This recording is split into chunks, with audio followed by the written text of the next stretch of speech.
Hi, welcome to Market Update for February 8th. Well, as we approach the end of earnings season, a couple of things that we want to keep in mind as we look forward.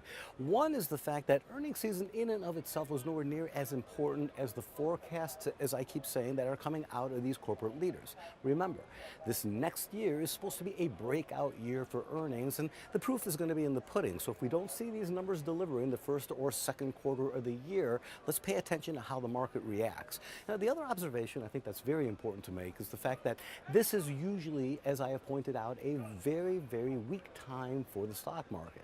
It usually is right around earnings season, especially in February. For those that remember last February, it was a very weak time. In fact, we saw a bottom in February after roughly around a 15% break. Now, I point that out because the market seems to have revolved into what we call the Trump trade. Now, today was a very good example of that. We saw the market sell off in the morning when the European markets were open and seemed to catch a bid right around 10:30 Chicago time. Now, this is a pattern that seems to be taking place and something we as students of the market might want to pay attention to.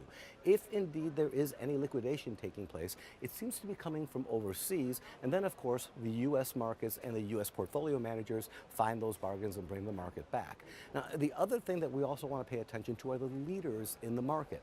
Today it was industrials. Remember, we're talking about infrastructure and the infrastructure trade revolving around the repatriation of capital from overseas and all of the other nuances that come along with this new administration. So let's pay attention to the leadership, let's pay attention to the cash flows, and let's pay attention to the market action to see if indeed it stabilizes through a period which is usually historically a very weak time for the markets. This is Jack Barugian from the CME Group in Chicago.